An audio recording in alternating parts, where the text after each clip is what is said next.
Hello everyone, मैं नेहा तुम लोगों के लिए यूपी टीजीटी 2022 की प्रिपरेशन करा रही हूँ। ठीक है, इसमें मैंने तुम लोगों के लिए लाइट वाला चैप्टर फिनिश कर दिया है। ठीक है, इससे रिलेटेड जो एग्जाम में क्वेश्चंस आए हैं उसको आज हम डिस्कस करेंगे। ठीक है, तो टीजीटी 2022 में लाइट टॉपिक से लाइट जो चैप्टर है उससे रिलेटेड कौन कौन से क्वेश्चंस आए हैं आज इसके बारे में देखेंगे। ठीक है, तो हमारे लाइट चैप्टर से कितने 9 से 10 क्वेश्चन होते हैं। ठीक है, तो पहला क्वेश्चन क्या आया था, यदि ग्लास का अपवर्तनांक 1.5 हो तो ग्लास में प्रकाश की चाल होती है। ठीक है, तो इसके जो ऑप्शंस थे, ऑप्शन फर्स्ट क्या है 2.3 into 10⁸ metre per second. Second है 3.0 into 10⁸ metre per second. Third is 1.5 into 10⁸ metre per second. और फोर्थ है 2.0 इंटू 10⁸ मीटर पर सेकेंड। ठीक है, ये क्वेश्चन पूछा है, इसमें क्या देखा है, ग्लास का अपवर्तनांक दे रखा है। ठीक है, यानी म्यू हमें दे रखा है, कितना है 1.5, किसका, ग्लास का। तो ग्लास में प्रकाश की चाल पूछी है, यानी कि हमें बी निकालना है। और तुम्हें बताया था, मैंने कल फॉर्मूला बताया था कि रिफ्रैक्टिव इंडेक्स और डी में क्या रिलेशन है। रिफ्रैक्टिव इंडेक्स क्या होती है, रिफ्रैक्टिव इंडेक्स जो होती है velocity of light in vacuum upon velocity of light in medium. Velocity of light in vacuum upon velocity of light in medium in a given medium. ठीक है, ये क्या कहलाता है, रिफ्रैक्टिव इंडेक्स कहलाता है। ठीक है, लाइट की वेलोसिटी वैक्यूम में और लाइट की वेलोसिटी किसी दी हुई मीडियम में, इसका जो रेशियो है वो रिफ्रैक्टिव इंडेक्स कहलाता है। कल हमने बताया था। ठीक है, तो हमें रिफ्रैक्टिव इंडेक्स ग्लास का दे रखा है, कितना दे रखा है 1.5 दे रखा है। हमें मीडियम में वेलोसिटी पूछी है इसकी। ठीक है, ग्लास में पूछिए। ठीक है, तो हमें सी की वैल्यू तो पता है, ये फिक्स होती है, कांस्टेंट है सी। तो म्यू की वैल्यू हम निकाल लेंगे, क्या हो जाएगा 3 इंटू 10⁸ मीटर पर सेकेंड होती है सी की वैल्यू। ठीक है, बी की वैल्यू हम पुट कर देंगे, सॉरी हमें बी निकालना है तो यहाँ बी लिख देते हैं और म्यू की वैल्यू पुट कर देते हैं। कितना दे रखा है 1.5 रिफ्रैक्टिव इंडेक्स ऑफ ग्लास। ठीक है, इसको सॉल्व करेंगे तो यह आ जाएगा, बी की वैल्यू हमारी निकल कर आ गई 2 इंटू 10⁸ मीटर पर सेकेंड। ठीक है, तो ग्लास में प्रकाश की चाल हमारी क्या निकल कर आ गई 2 इंटू 10⁸ मीटर पर सेकेंड। तो फोर्थ ऑप्शन हमारा करेक्ट हो गया। ठीक है, तो ये क्वेश्चन तुम्हारा टीजीटी 2021 में आया हुआ है। ठीक है, अब हम नेक्स्ट क्वेश्चन देखते हैं कौन सा आया, इसको नोट कर लो।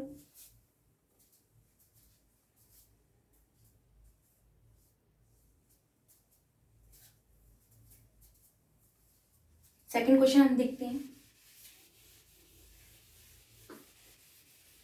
तो पहला क्वेश्चन तुम्हारा कहां से बना, रिफ्रैक्टिव इंडेक्स से बना था, टीजीटी 2021 में आया हुआ था।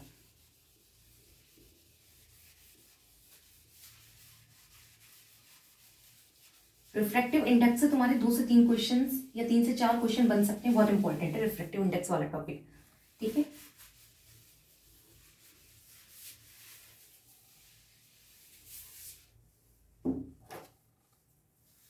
सेकंड क्वेश्चन क्या है,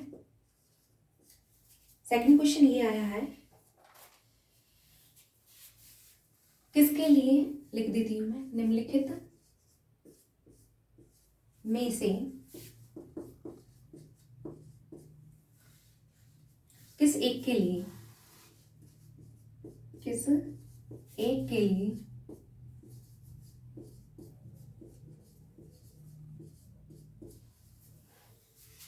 अब तक दर्पण का उपयोग नहीं किया जाता।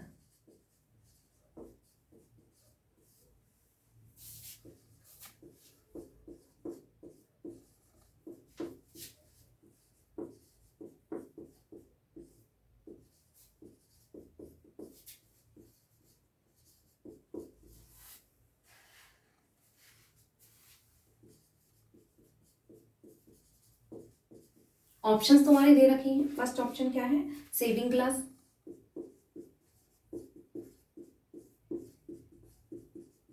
सेकंड है सर्च लाइट में परावर्तक, सर्च लाइट में परावर्तक।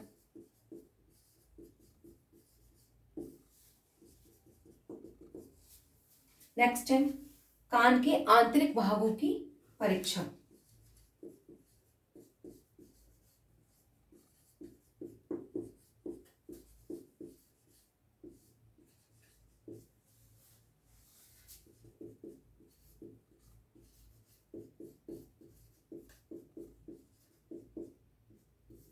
नेक्स्ट है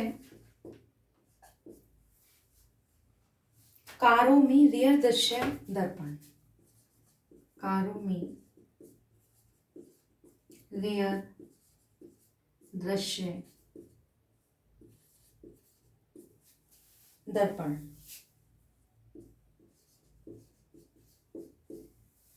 ठीक है, देखो अवतल दर्पण के विषय में पहले थोड़ा जान लेते हैं। अवतल दर्पण में क्या होता है। ये अवतल दर्पण हम ये बना रहे हैं, ठीक है।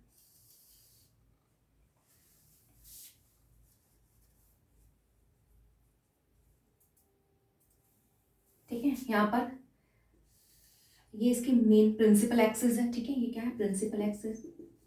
प्रिंसिपल एक्सिस, ठीक है। ये इसका पोल है, ठीक है।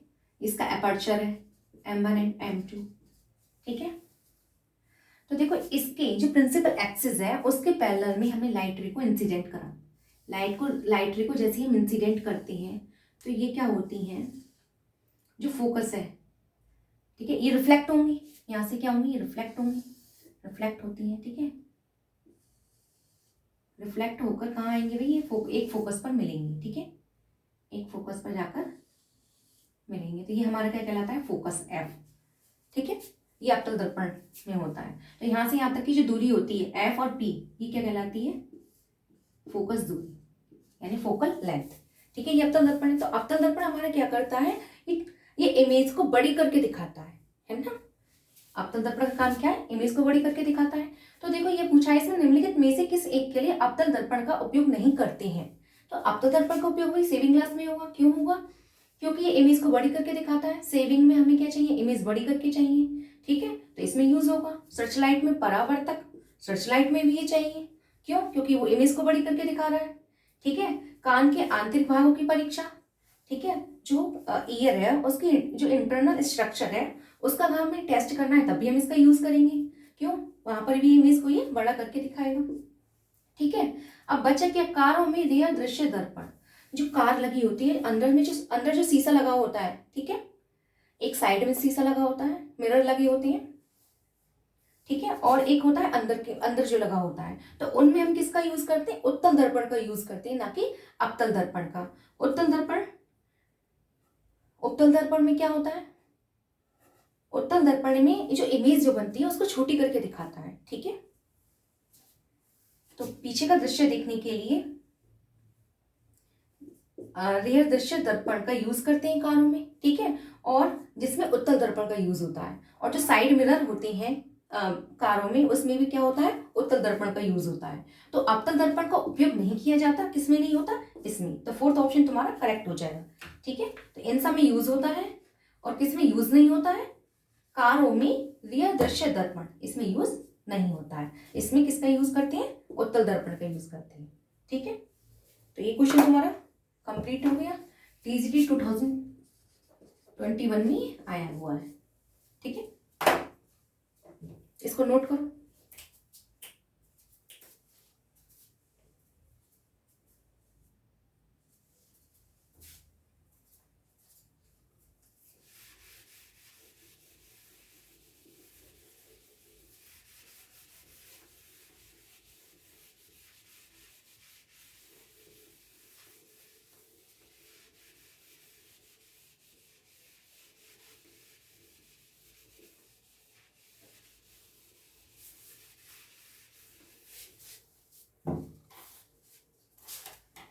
अब हमारा नेक्स्ट क्वेश्चन क्या है, नेक्स्ट क्वेश्चन जो आया है टीजीटी 2021 में, वो है क्वेश्चन नंबर 3।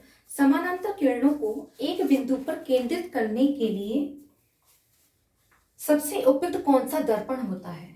समानांतर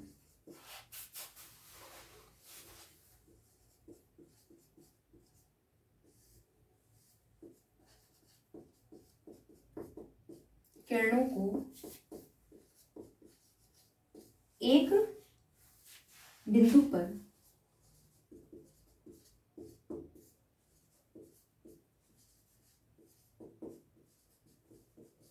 केंद्रित करने के लिए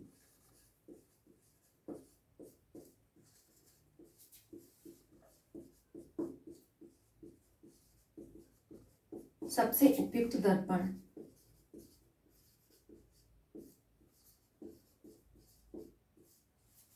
कौन सा है?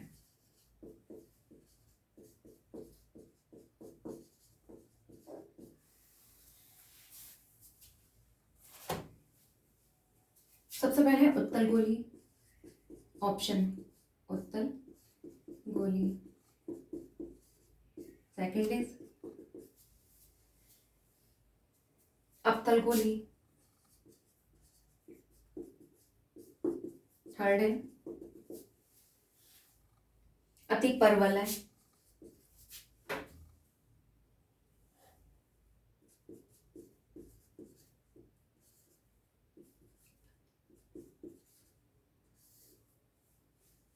नंबर फोर्थ है परवलयी।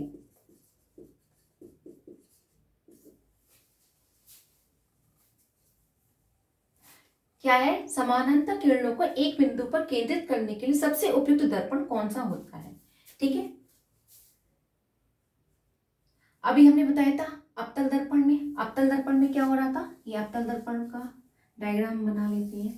ठीक है, ये समानांतर किरणें हैं जो प्रिंसिपल एक्सिस के पैरेलल में है। ठीक है, तो एक बिंदु पर केंद्रित करने के लिए, एक बिंदु पर केंद्रित करने के लिए क्या होता है? इसमें कुछ इस टाइप से होता है। सॉरी,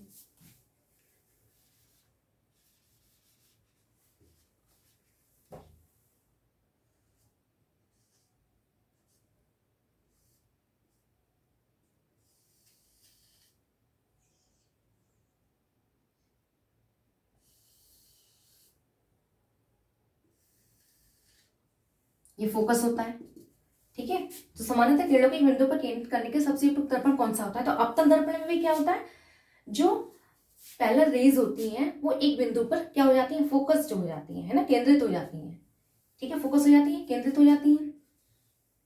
ठीक है, तो उत्तल गोलीय तो होगा नहीं, अति परवलय नहीं होगा। होगा क्या? अवतल गोलीय होगा या परवलयी होगा। ठीक है, तो अवतल दर्पण नहीं होता है इसमें। क्यों नहीं होता है? इसका एक रीजन है। देखो इसमें क्या होता है, अगर ये जो मिरर है, ठीक है, ये वाला जो मिरर है, अगर हम इसका यूज कर देंगे, इसका यूज कर देते हैं और हम रेज को और इंसिडेंट कराते हैं पैरेलली, तो इसमें क्या होता है? जो रेज जो होती हैं, अब ये क्या होता है? ये फोकस पर केंद्रित नहीं होती है, फोकस पर केंद्रित नहीं होती हैं, कुछ शिफ्ट हो जाती हैं, यानी कि चेंज हो जाता है इनका फोकस। तो हम इसके लिए क्या करते हैं? ये जो मिरर है इसको कुछ इस टाइप से बना देते हैं, यानी पैराबोला फॉर्म में बना देते हैं। ठीक है, यहाँ से पैराबोला फॉर्म में इसको क्या कर देते हैं? बना देते हैं। इससे क्या होता है? ये जो रेज होती हैं जो हमने इंसिडेंट करी, पैरेलल रेज, ये क्या हो जाती हैं? ये फोकस हो जाती हैं किस पर?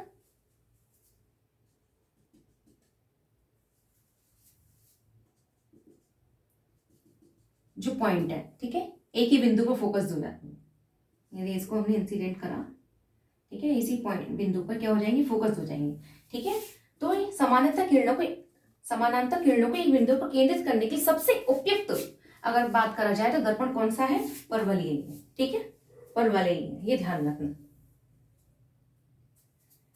तो तुम्हारे जो कार वगैरह में लगे होते हैं, कैसे दर्पण यूज होते हैं? ये परवलयी होते हैं। ठीक है, पैराबोलिक होते हैं, ना कि अवतल दर्पण। ठीक है, इसको नोट करो।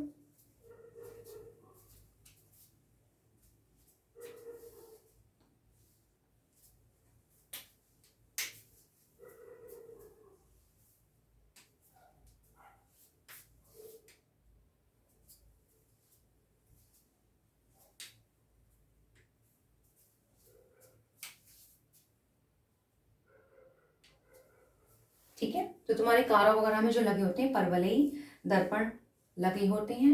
मतलब शेप जो होती है परवल ही होती है, अवतल दर्पण का यूज नहीं करते हैं, ठीक है।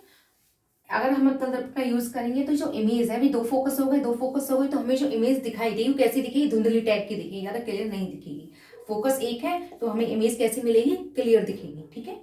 तो ये क्वेश्चन तुम्हारा टीजी 2021 में आया हुआ है, तो क्वेश्चन ये तुम्हारा कंप्लीट हो गया। नेक्स्ट देखते हैं कौन सा क्वेश्चन आया, ठीक है।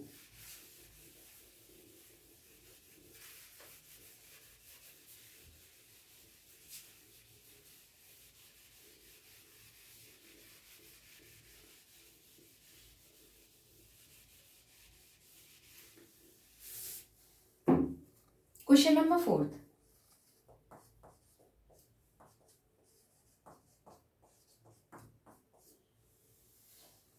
क्वेश्चन नंबर 4 क्या आया था, एक कह रहा है बेलनाकार,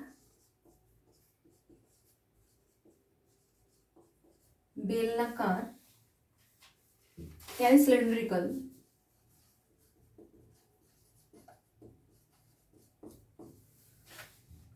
लेंसों का चश्मा, लेंसों का चश्मा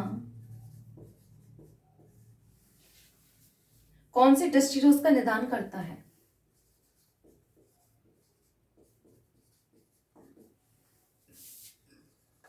कौन सी दृष्टिदोष का निदान करता है।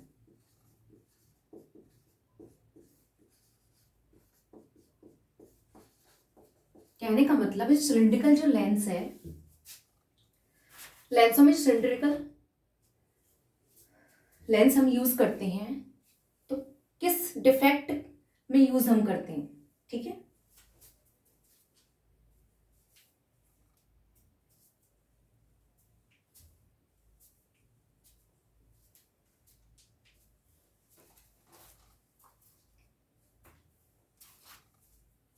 तो इसमें वो ऑप्शन दे रखे हैं, निकट दृष्टि,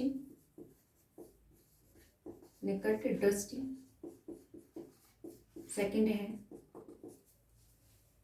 दीर्घ दृष्टि, दीर्घ दृष्टि थर्ड है, आविंदुकता,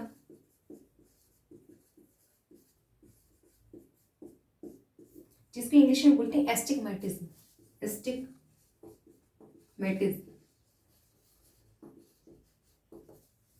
फोर्थ इज समंजन क्षमता का ह्रास,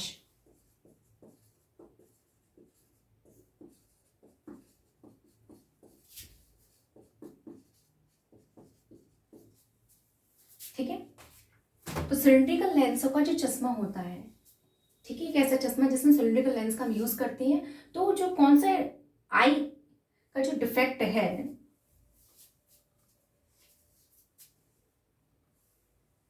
उसका निदान करता है। तो ये जो किसका निदान करता है, एस्टिग्मेटिज्म को का निदान करता है, यानी अविंदुकता का निदान करता है। तो एस्टिग्मेटिज्म में क्या होता है भाई, तो देखो जैसे कि कुछ ये शेप ये बनी हुई है,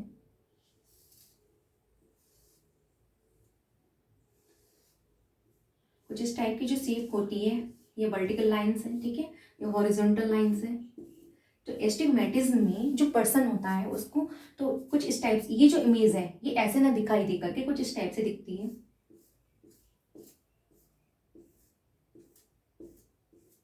ठीक है।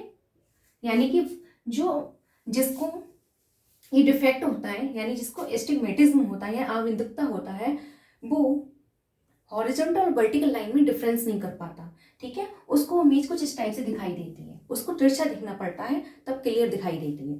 तो इस दोष का निदान करने के लिए किस लेंस का यूज करते हैं, सिलिंड्रिकल लेंस का यूज किया जाता है। तो क्वेश्चन क्या था, बेलनाकार सिलिंड्रिकल लेंस का चश्मा कौन सी दृष्टिदोष का निदान करता है, अविंदुकता यानी एस्टिग्मेटिज्म का निदान करता है, ठीक है। ये तुम्हारे क्वेश्चन आया हुआ है। अब इसके आगे आगे देखते हैं नेक्स्ट क्वेश्चन, ठीक है, इसको नोट करो।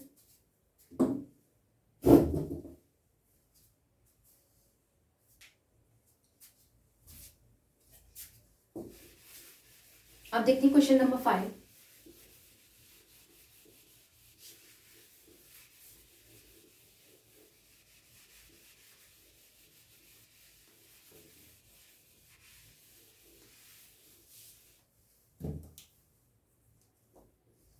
क्वेश्चन नंबर 5 क्या कहता है? क्वेश्चन नंबर 5 है दो समतल दर्पण, दो समतल दर्पण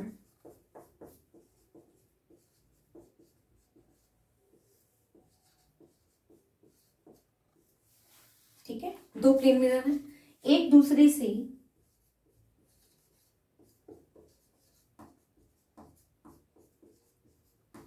60 डिग्री कोण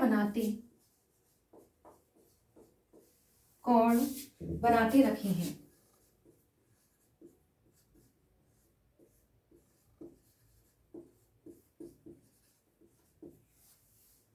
यदि इनके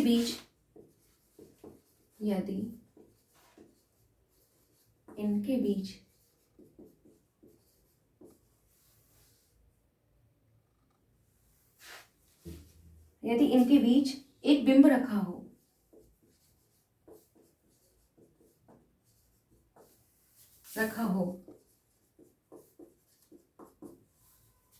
तो इसमें हमें बताना है कितने प्रतिबिंब दिखाई देंगे।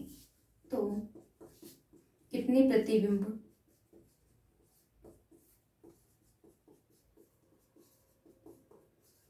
दिखाई देंगे।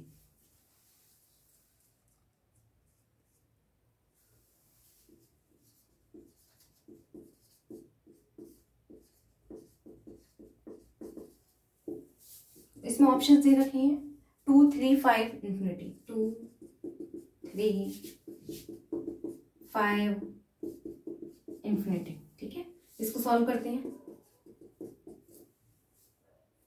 तो देखो कोई भी दो प्लेन मिरर ले लिए, तो दो प्लेन मिरर आपस में कैसा एंगल बना रहा है? 60 डिग्री का एंगल बना रहा है। ठीक है,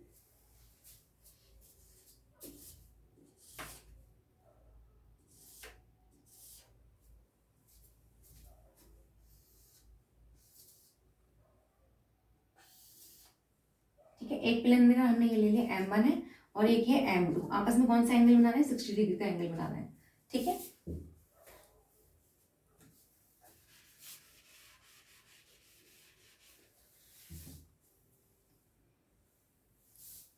यदि इनके बीच हमने क्या रख दिया? एक कोई बिंब रख दिया है यहाँ पर। ठीक है, तो इसमें पूछे कितने जो इमेजेस हैं हमें फॉर्म होंगे। कोई ऑब्जेक्ट इसमें रख दिया है, एक इमेजेस पूछी है, तो इसके लिए एक फॉर्मूला होता है नंबर ऑफ इमेजेस निकालने का। नंबर ऑफ इमेजेस निकालने का फॉर्मूला होता है 360 डिग्री अपॉन थीटा, ये होता है। ठीक है, ठीक है, नंबर ऑफ इमेजेस को हम डिनोट कर देते हैं स्मॉल एन से, तो स्मॉल एन बराबर 360 डिग्री अपॉन थीटा। ये बहुत इंपॉर्टेंट है, इससे क्वेश्चन बन जाते हैं। ठीक है, तो नंबर ऑफ इमेजेस हमें निकालनी है, तो एन क्या हो जाएगा? 360 अपॉन थीटा कितना देगा? 60 डिग्री। ठीक है, इसको कट कर देंगे तो कितना आ जाएगा? एन की वैल्यू आ जाएगी 6। ठीक है, अब इसमें पूछा है कितने प्रतिबिंब दिखाई देंगे, बट ऑप्शन में ये सब है ही नहीं, 6 ऑप्शन हमें है ही नहीं, तो बताओ कैसे आएगा आंसर। तो इसके लिए यहाँ पर अभी कुछ और देखना है। क्या देखना है? जब n की वैल्यू इवन होती है, n की वैल्यू क्या होती है? इवन, तब हम क्या कर देते हैं? 1 माइनस कर देते हैं, यानी n-1 ही क्या होती है? नंबर ऑफ इमेजेस होती है। क्या होती है? Number of images. तो यहाँ पर नंबर ऑफ इमेजेस कितनी हो जाएंगी? 6 - 1 यानी कि 5, इसकी नंबर ऑफ इमेजेस हो जाएंगे। ये तुम्हारा आंसर हो जाएगा। ठीक है, अगर यहाँ पर n क्या होगा? ऑड होगा, तो नंबर ऑफ इमेजेस n ही रहेंगी। ठीक है, 3 पॉइंट्स ध्यान रखना, ये बहुत इंपॉर्टेंट है। ठीक है,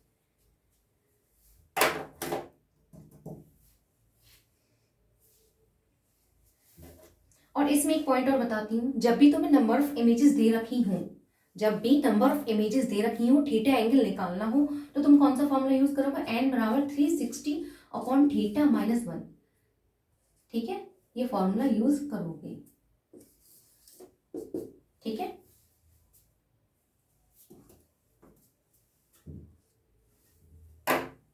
इसको नोट करो।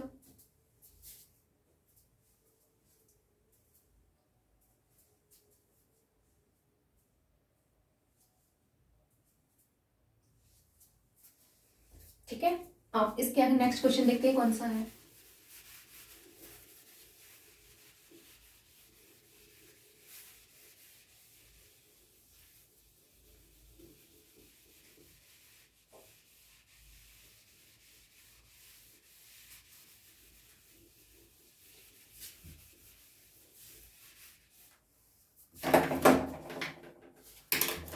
क्वेश्चन नंबर 6 आया हुआ है। क्वेश्चन नंबर 6 क्या है?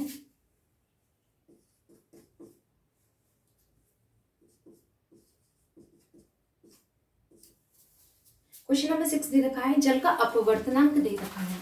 जल का अपवर्तनांक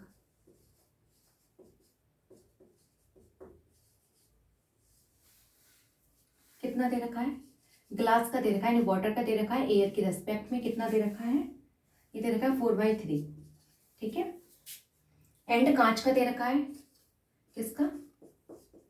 कांच का दे रखा है, कितना दे रखा है? ये दे रखा है ग्लास का, एयर के रेस्पेक्ट में कितना दे रखा है? 3/2। ठीक है। तो इसमें पूछा है एक लेंस को हवा में रखने पर, एक लेंस को हवा में रखने पर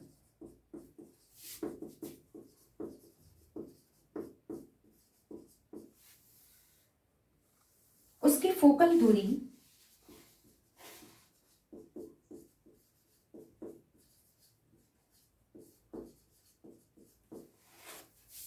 दस सेंटीमीटर है।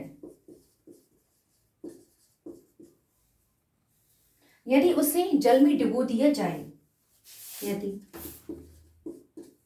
उसे जल में डुबो दिया जाए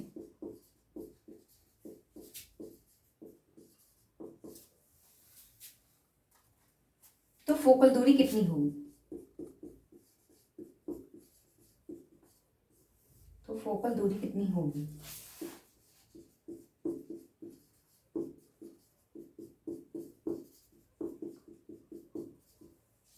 इसमें ऑप्शन दे रखे हैं क्या? 10 सेंटीमीटर, सेकंड क्या है 15 centimetre, third is 20 centimetre, fourth है 40 सेंटीमीटर। ठीक है। एक लेंस को हवा में रखने पर उसकी फोकल दूरी 10 सेंटीमीटर है, उसे जल में डुबो दिया जाए तो फोकल दूरी इसमें पूछी है। ठीक है। जल का अपवर्तनांक दे रखा है, कांच का अपवर्तनांक दे रखा है, यानी रिफ्रैक्टिव इंडेक्स वाटर की विद रिस्पेक्ट टू एयर दे रखी है और ग्लास की दे रखी है विद रिस्पेक्ट टू एयर। ठीक है। तो देखो, जब भी लेंस को सेम मीडियम में रखते हैं, दोनों तरफ माध्यम अगर समान होते हैं, तो उसके लिए फॉर्मूला क्या होता है? लेंस मेकर फॉर्मूला हमने बताया था, क्या होता है? 1/f, सॉल्व करना है इसे,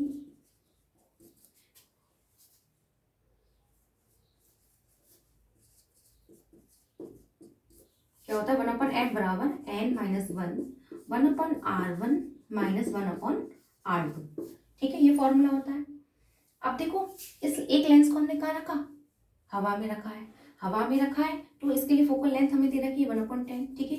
हम एयर में निकाल रहे हैं। ठीक है, एयर में निकाल रहे हैं। ठीक है। इसकी रिफ्रैक्टिव इंडेक्स कैसे निकालेंगे? रिफ्रैक्टिव इंडेक्स निकालेंगे, एन की वैल्यू क्या हो जाएगी बताओ?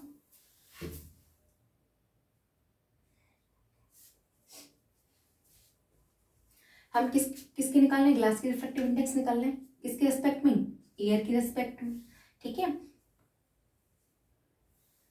देखो, रिफ्रैक्टिव इंडेक्स को चाहे हम एन से लिखें चाहे म्यू से। ठीक है, मैं यहाँ एन लिख देती हूँ, एन से डिनोट करा है ना यहाँ पर, तो चाहे म्यू से किसी से भी डिनोट कर लो। ठीक है, बता भी चुकी हूँ। ठीक है। तो इसमें रिफ्रैक्टिव इंडेक्स क्या हुआ? ग्लास की रिफ्रैक्टिव इंडेक्स एयर के रेस्पेक्ट में, और एयर की रिफ्रैक्टिव इंडेक्स एयर के रेस्पेक्ट में। ग्लास की रिफ्रैक्टिव इंडेक्स एयर के रेस्पेक्ट में कितनी रखी है? 3/2। एंड एयर की रिफ्रैक्टिव इंडेक्स कितनी होती है? 1.003 होती है। ठीक है, एयर की रिफ्रैक्टिव इंडेक्स कितनी होती है? 1.0003 होती है। ठीक है, और ये सारी रिफ्रैक्टिव इंडेक्स हम लेते हैं एयर के रेस्पेक्ट में लेते हैं। ठीक है, तो यानी कि ये नियर अबाउट कितना है? 1 के अराउंड ही है। ठीक है, तो 1 ही कंसिडर कर लेंगे, तो ये हो जाएगा 3/2। ठीक है, तो हमारी एन की वैल्यू निकल कर आ गई। ठीक है, तो ये हो जाएगी 3/2 - k1। हाँ, यहाँ पर ये पॉइंट ध्यान रखने वाला है। ठीक है, इसमें तो सेम आ गया केस, बट किसी और में कुछ अलग निकल कर आएगा, इसलिए हम ऐसे ही निकालते हैं। ध्यान रखना कैसे निकालते हैं? जिसकी रिफ्रैक्टिव इंडेक्स निकालनी होती है जैसे लेंस की हमें रिफ्रैक्टिव इंडेक्स निकालनी थी, बट ये रखा कहाँ पर था, एयर में रखा था। ठीक है, एयर में रखा था तो रिफ्रैक्टिव इंडेक्स हम किसकी निकाल रहे हैं, ग्लास की। लेंस वही ग्लास का ही होता है। ठीक है, किसके रिस्पेक्ट में, एयर के रिस्पेक्ट में, तो ये निकालें। ठीक है, तो इसको पुट करेंगे तो ये कुछ इस टाइप से आ जाएगी इक्वेशन। पहले हम इसको बना लेते हैं, अभी दूसरे की निकाल कर और दिखाएंगे। ठीक है, तो ये हो जाएगा 1/10 बराबर 1/2।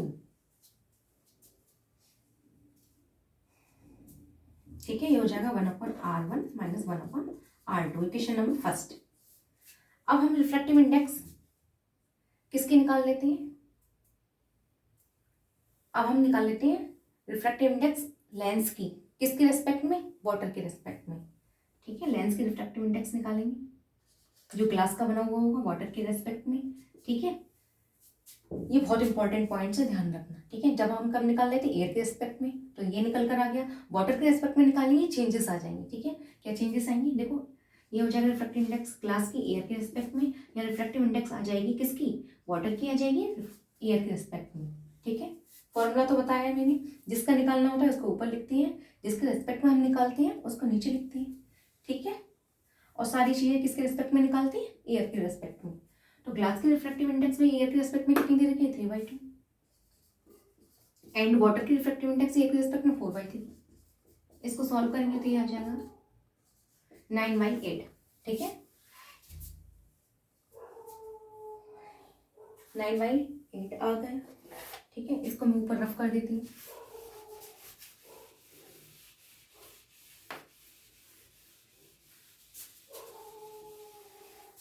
ठीक है, फॉर्मूला हम निकालेंगे, फॉर्मूले भी लगाएंगे। अब हम किसके लिए निकाल रहे हैं, वाटर की केस में निकाल रहे हैं। ठीक है, वाटर के केस में हमें क्या निकालनी है, फोकल लेंथ निकालनी है। तो ये हो जाएगी n-1, n की जगह क्या आएगा, 9/8 माइनस 1। ठीक है, क्या आ जाएगा, 1/R1 माइनस 1/R2। ये होगी क्वेश्चन नंबर सेकेंड। ठीक है, फर्स्ट व सेकेंड को सॉल्व करेंगे, इसको सॉल्व करेंगे तो क्या हो जाएगा, फर्स्ट डिवाइडेड बाय सेकेंड, ये कर देते हैं। ठीक है, इसको डिवाइड करेंगे तो हो जाएगा 1/10 इंटू FW। ठीक है, यानी कि वाटर की फोकल लेंथ। ठीक है, तो ये हो जाएगा, यहाँ पर क्या आएगा, 1/2।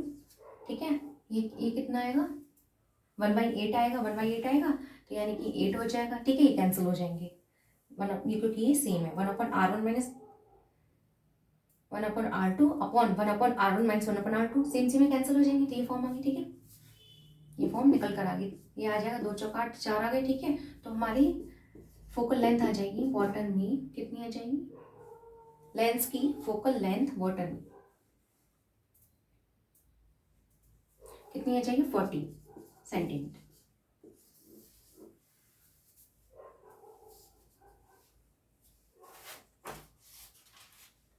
ठीक है, तो हमारा फोर्थ ऑप्शन करेक्ट हो जाएगा।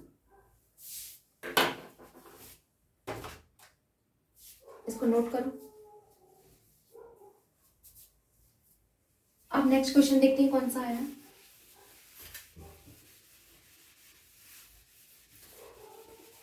ये सारे तुम्हारे टीजीटी 2021 में आई हुई क्वेश्चन है, प्रीवियस ईयर क्वेश्चन मैंने ये कराए हैं। ठीक है, इससे तुम्हें आइडिया लग जाए किस टाइप के क्वेश्चन एग्जाम में पूछे जा रहे हैं और किस टाइप के क्वेश्चन हमें करें। ठीक है, next question, question number 7। Question number 7 तुम्हारा पूछा है, इसमें पूछा है लंबाई 2 मीटर वाला एक व्यक्ति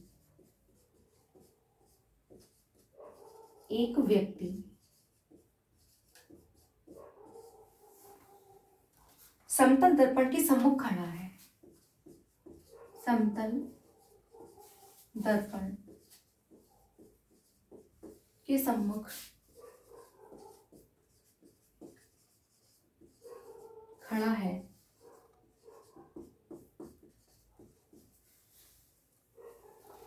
दर्पण की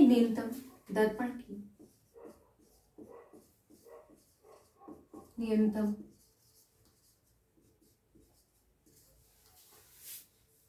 ऊर्ध्वाधर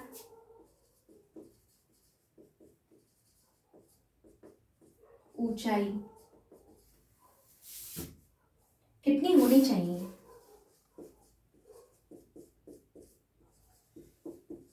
होनी चाहिए।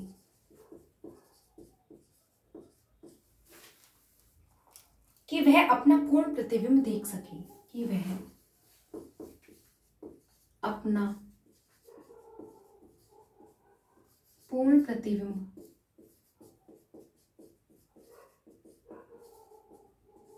देख सके।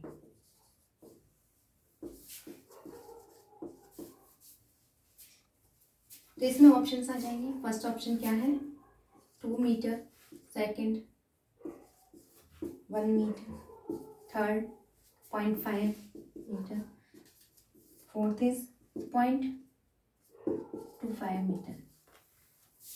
ठीक है, ये क्या कह रहा है, लंबाई 2 मीटर वाला एक व्यक्ति समतल दर्पण के सम्मुख खड़ा है। ठीक है, एक व्यक्ति है जिसकी लेंथ कितनी दे रखी है, लंबाई कितनी दे रखी है, 2 मीटर दे रखी है।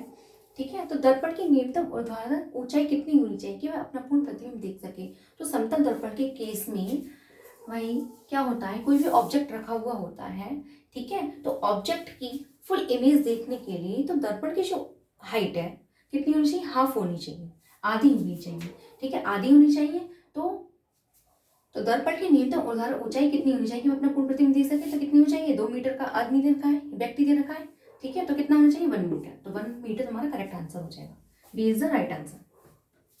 ठीक है, अब नेक्स्ट क्वेश्चन देखते हैं कौन सा है। Question number 8। क्वेश्चन नंबर 8 क्या है, एक माध्यम में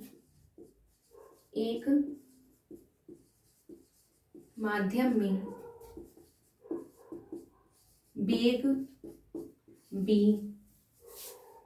आवृत्ति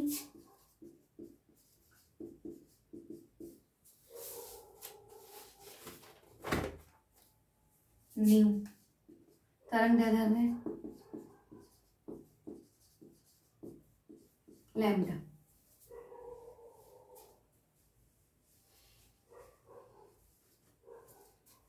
से एक माध्यम में वेग v आवृत्ति न्यू व तरंगदैर्ध्य लैम्डा से चल रही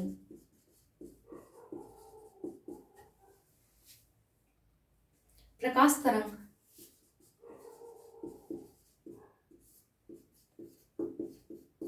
अधिक सघन माध्यम में प्रवेश करती है, अधिक सघन माध्यम में प्रवेश करती है तो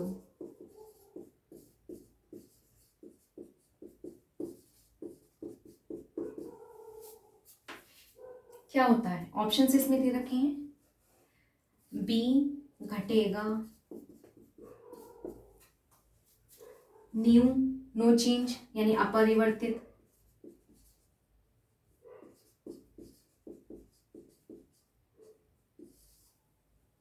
एंड लैम्डा घटेगा। फर्स्ट ये तो मुझे रखा ऑप्शन।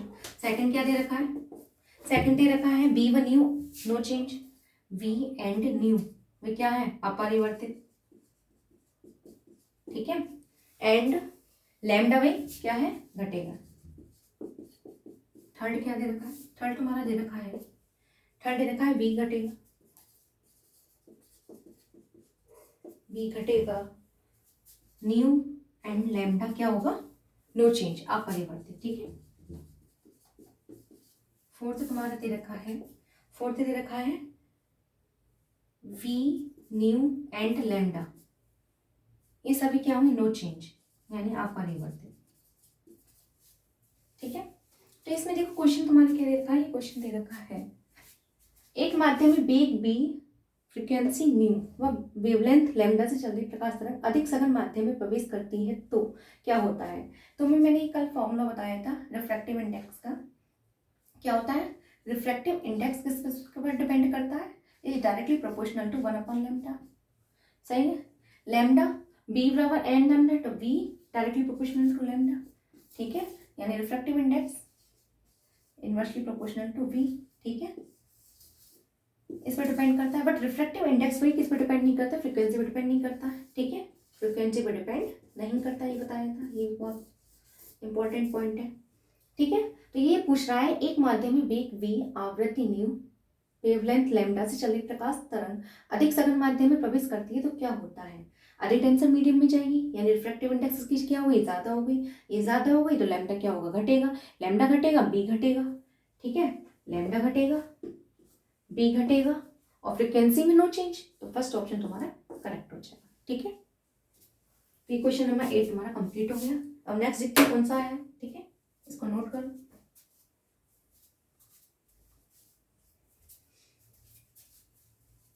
नेक्स्ट क्वेश्चन देखते हैं।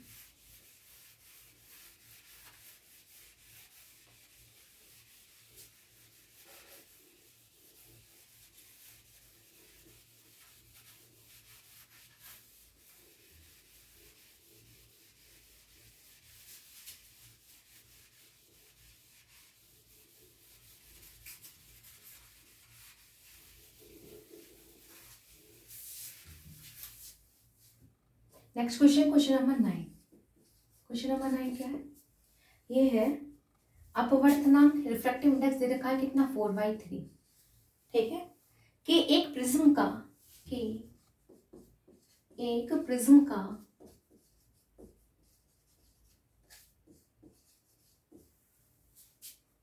अपवर्तन कोण, अपवर्तन कोण कितना दे रखा है, 15 डिग्री है, 15 डिग्री है। इस प्रिज्म का, इस प्रिज्म का न्यूनतम विचलन कोण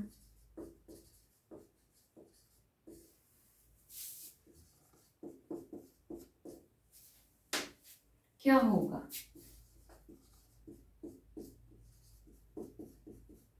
इसमें ऑप्शन दे रखे हैं, क्या क्या दे रखे हैं, 0, 5 डिग्री,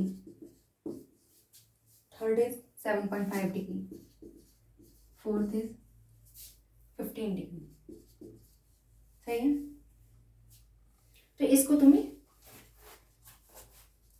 सॉल्व करना है। तो उसके लिए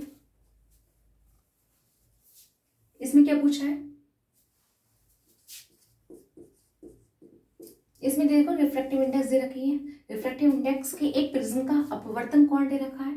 ठीक है, 15 डिग्री है। इस प्रिज्म का न्यूनतम विचलन कोण इसने पूछा है। तो इसके लिए फॉर्मूला में क्या होता है, n बराबर sine a plus delta m, a plus delta m by 2 upon sine a by 2, sine a by 2। तो यहाँ पर ए तुम्हारा क्या कहलाता है, प्रिज्म का कोण। ए तुम्हारा क्या है, प्रिज्म का कोण, प्रिज्म का कोण। और ये क्या है, रिफ्रैक्टिव इंडेक्स यानी कि अपवर्तनांक, रिफ्लेक्टिव इंडेक्स। ठीक,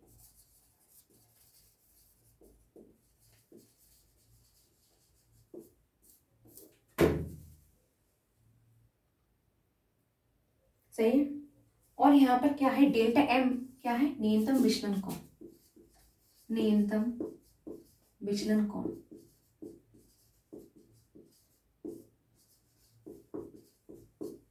ठीक है, तो देखो सारी वैल्यूज तुम्हें पता चल गई हैं। हमें निकालना क्या है, न्यूनतम विचलन कोण निकालना है। सही है, न्यूनतम विचलन कोण निकालना है। ये सारी वैल्यूज के पुट करोगे, इसको सॉल्व करोगे, तो ये तुम्हारा आंसर जो है निकल कर आ जाएगा। ठीक है, तो ये जो आंसर तुम्हारा निकल कर आएगा 5 डिग्री, इसको सॉल्व कर लेना। ठीक है, हो जाएगा। नेक्स्ट क्वेश्चन हम देखते हैं कौन सा आया है।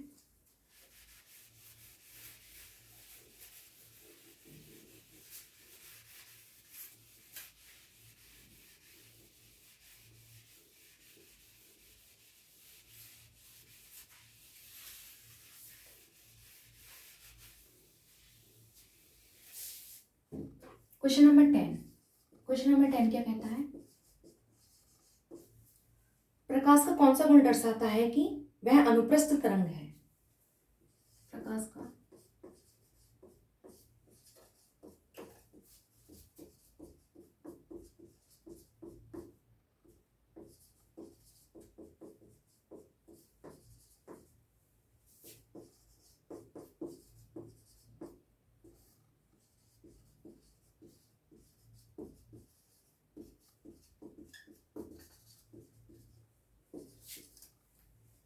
अपवर्तन,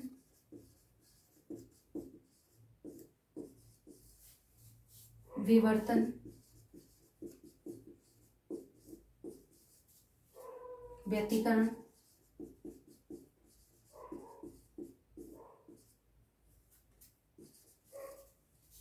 ध्रुवीकरण। तो देखो प्रकाश का कौन सा कण दर्शाता है कि वह अनुप्रस्थ तरंग ध्रुवीकरण दर्शाता है। ठीक है, तो ये तुम्हारे 10 क्वेश्चन हुए टीसीटी 2021 में आए हुए हैं। इसमें जो भी प्रॉब्लम हो इन क्वेश्चन से रिलेटेड, ठीक है, उसको पूछ लेना। ठीक है, कमेंट करना। ठीक है, तो यानी 9 से तुम्हारे लाइट चैप्टर से 9 से 10 क्वेश्चंस बने हुए हैं।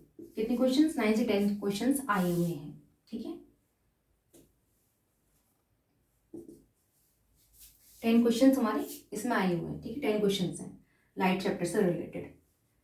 ठीक है, और तुम्हें पता भी चल गया होगा किस टाइप के क्वेश्चंस आते हैं, तो कौन से लेवल के हमें क्वेश्चंस को करने चाहिए, कौन से लेवल का नहीं करना चाहिए। ठीक है,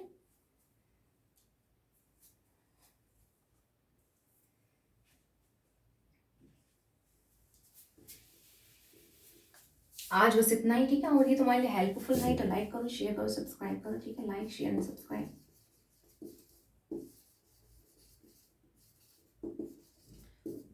ठीक है, थैंक्स फॉर वॉचिंग।